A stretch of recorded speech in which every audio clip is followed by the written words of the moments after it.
Hello everyone, welcome back. In today's video, we are going to be talking about the anatomy of a pine tree.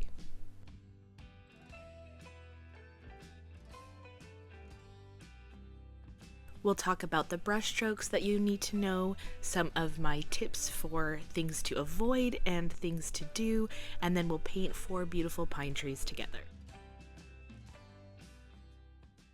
Alright, let's start with the brush strokes and the brush that you'll need. You'll need a brush that has a very long body with longer bristles and a very fine tip. I have seen people use a rigger brush or a liner brush, but I'm using a long round size 4 from Princeton. The first stroke you'll need to practice is a very straight, very simple, quick stroke using just the tip of your brush. So it's just a downward stroke, but this is going to replicate some of that pine needle texture that we want to replicate. The next stroke is kind of the same thing, but with a little bit of curve. So we have a little bit of body to the brush stroke. Now the next stroke is going to be a combination of the first two, a quick stroke down and a curved stroke, and they are meeting together to create a V, and it's kind of like a little pine needle pair. If you want to be super happy with how your pine trees look, or trees in general, practicing the brush strokes is going to be the most important thing that you do. Now, this next stroke is kind of the second stroke, but we're using more of the body of our brush coming down and out, creating kind of an L shape. And then this one is going the opposite direction. So we're going to be using a little bit more pressure on the tip of our brush to get more of this fan shape going to the right and to the left. Now, using that fanning stroke going out to the right, you're going to make a combination that's starting to look like pine needles. So I'm doing maybe 3 or 4 strokes that are paired together, and just kind of fanning them out, starting at a point and bringing them out to the right to make a combination. So we're starting to build upon our skills to create something that's going to kind of look like a pine tree. And then the same thing to the left, fanning over to the left using more pressure on the tip of our brush, but doing more of a combination of 3 or 4 strokes to get something that's starting to look familiar. Now, this is really all the strokes you need, so we are going to now practice combining all of these techniques into pine needle bunches. So if you look at a pine tree and you think of each branch having these bunches of pine needles that are going to together look like the texture of a tree, we're wanting to use all of these brush strokes to create that pine needle bunch. We want some thicker areas, some thinner areas. We want some areas that are really wide and then they kind of taper off and have more texture. So we're really just trying to practice using the strokes to the right and to the left, the body of the brush, and also the tip of the brush. Also, forgive my voice, I am just coming off of a head cold, so I do sound a little funny. Alright, so the most important thing to avoid is actually creating too much texture. Sometimes we want to paint something exactly how it looks in front of us, but it doesn't usually translate very well into a painting, because when I'm painting too much texture and every single pine needle, it doesn't look right and it doesn't give me that feel of a full tree. So we can actually have too much white space. This is one of the reasons I want you to practice combining all of the strokes together, is because we do need some white space to be able to see the difference between the branches and to be able to see some of the texture, so it's not just one big giant blob. But like we can see in the example on the right, if we have too much white space and too much texture and we try to paint all of the pine needles individually, it's kind of chaotic. So think of them as groups of pine needles that kind of come to the textural point. So we put the texture at the end and leave some areas of white space. Once you have the pine needles down, the trunk of the tree is relatively easy. I just like to make sure it's very thin at the top and then it gets a little bit thicker down toward the bottom. If you are looking at a reference, there are a lot of different variations or types of pine, spruce, fir trees that you can paint in this style. So play around with the trunks and just remember that usually we paint the trunks light in the beginning because they're mostly there as a reference or a guide, and then we can fill in some of their darkness and prominence after we've already put in the pine needles. All right, so those are the basic building blocks or the anatomy parts of a pine tree, fir tree, spruce tree, whatever kind of tree you want to paint. So now we are going to paint 4 different trees, and I will show you my general process for each of them, and all 4 of them are different in various ways. So like I mentioned when we practice the tree trunks, I usually do a very light trunk and I use it as a guide mostly. I don't really want it to be showing all that much. I just don't want to get away from the shape that I want my tree. So I use it as a reference for where to put the pine needles. For trees, I would also strongly suggest using a reference photo. And that might seem really obvious, but I don't use a reference photo very often, but I do usually with trees, especially pine trees, because I feel like with these types of trees, it's very easy to get carried away and create funky looking branches or not make the right shape, not leave enough white space. So I usually like to have some kind of reference photo up. I just Google pine trees, and I will pick one that speaks to me, and then I just use it as inspiration and a guideline so that I know I'm not completely off base. I am not someone who follows a reference photo brick for brick. I just use it as a guide so that I'm not going crazy with my own imagination with the trees. So for this tree, I am leaving a lot of white space.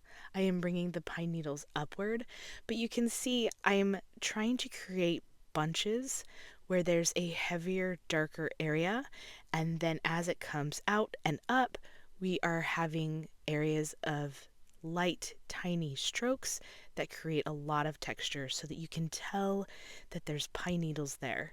Not everything that we paint has to be very textural. We do need a lot of that chunkier, solid brushstroke to create the idea of fullness in the tree.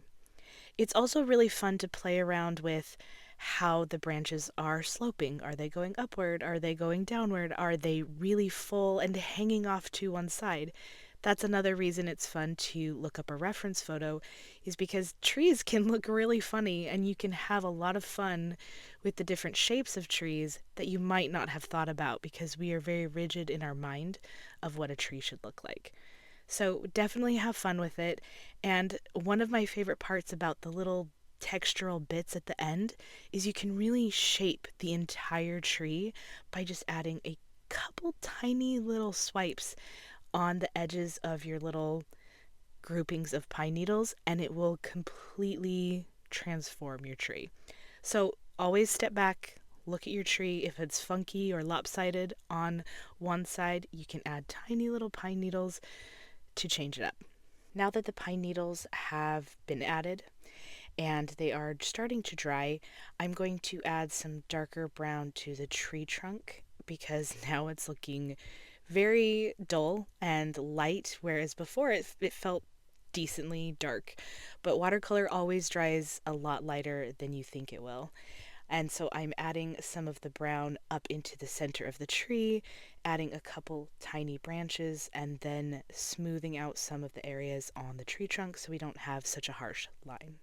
I also really want to add some shadow color while the pine needles are still relatively wet, and so I did mix in some indigo into my sap green, and I am tapping that into the pine needles.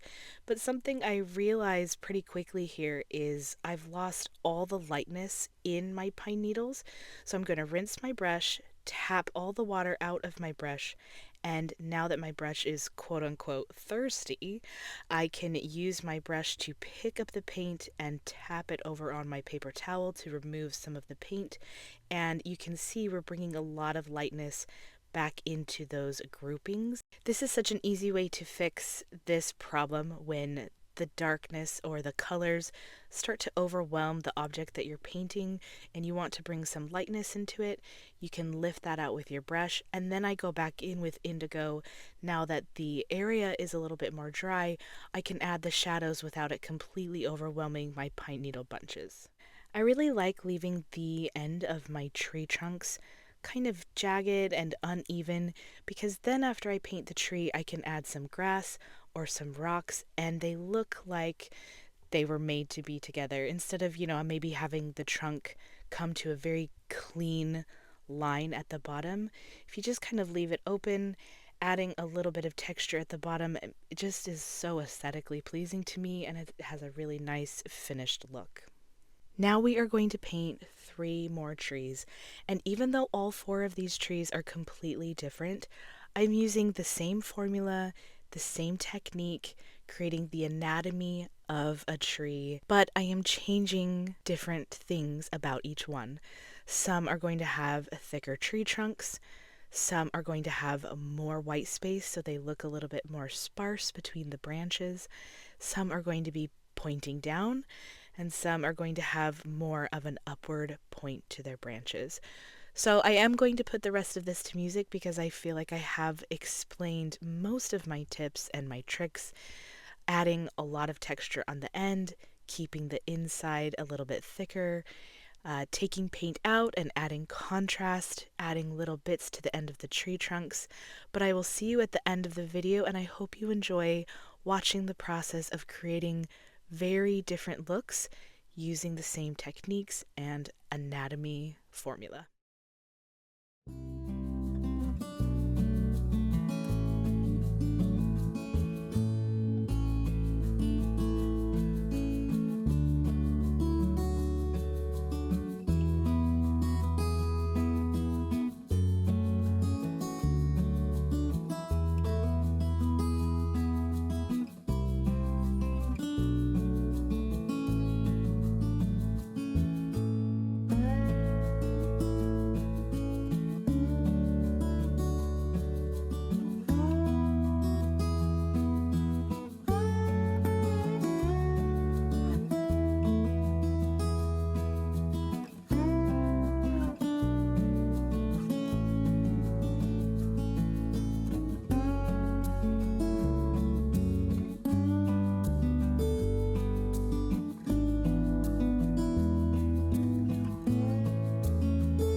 All right, we have painted all of our trees. I think it's so fun how they can look so different using the exact same techniques. We're just changing up a few things, following kind of the guides on my reference pictures, and it's just so fun, the different things that I can create. Now, everything has dried at this point, and this is where the magic happens, in my opinion, when we add the final details of contrast and everything begins to pop. Especially on this tree, you can see I'm kind of negatively painting around some of those lighter areas to place the shadow. I am just, again, adding indigo into my sap green to create my perfect shadow color. But the goal with placing the shadow color is to really think about where the shadows would be. You're going to have a lot of shadows the closer you get to the tree trunk because there's a lot of things there that are blocking out the sun. And you're also going to have shadows underneath some of those branchy arms. So wherever there's a highlighted area, you can place a little bit of shadow just underneath it, give it a little bit of texture. It'll look like shadowy pine needles right underneath. Because if we have shadow, it's going to make our lighter areas pop. We're not going to look like we have a finished tree until we have all the layers, the light values, the medium values, and the darker values.